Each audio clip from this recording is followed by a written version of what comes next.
Israel అయితే ప్రపంచ దేశాలకు చెప్పేసింది, మేము యుద్ధం చేయబోతున్నాం, రిటాలియేషన్ అటాక్. ఇప్పటిదాకా ఇరాన్ ఆ పదాన్ని వాడింది. రిటాలియేషన్ అంటే మన మీద దాడి చేసినప్పుడు ప్రతి దాడిని రిటాలియేషన్ అంటాం, దాడిని అటాక్ అంటాం, రిటాలియేషన్ అంటే ప్రతి దాడి అంటాం.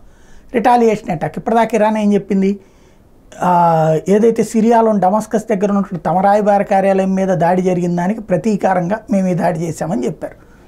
ఇప్పుడు ఇజ్రాయెల్ ఏమంటుంది, మా దేశం మీదకి మిస్సైల్స్తో దాడులు చేశారు కాబట్టి మేము సిద్ధంగా ఉన్నాం కాదు, మేము యుద్ధం చేయబోతున్నాం, మా దేశ సరిహద్దుల్లో దాటి వచ్చేటువంటి వెపన్ని మేము వదిలిపెట్టాం. సిరియా మీద మేము దాడి చేసాం, సిరియాలోని ఇజ్రాయెల్ రాయబార కార్యాలయం మీద దాడి చేసాం. దానికి కారణం మా సెల్ఫ్ డిఫెన్స్, మా దేశాన్ని నాశనం చేయడానికి కుట్ర పన్నుతున్న వాళ్ళని అక్కడ లేపేశాం. ఆ మొక్క కూడా డైరెక్ట్గా చెప్పదు, ఇండైరెక్ట్గా సందేశం పంపిస్తుంది ఆ దేశాలకి. ఇప్పుడు రైట్ టు డిఫెండ్, మమ్మల్ని మేము కాపాడుకోవాలి కాబట్టి యుద్ధం అనివార్యం అన్నటువంటి విషయాన్ని ప్రపంచ దేశాలకు కమ్యూనికేట్ చేసింది ఇజ్రాయెల్. కాబట్టి ఏ నిమిషంలోనైనా స్ట్రైక్స్ స్టార్ట్ కావచ్చు.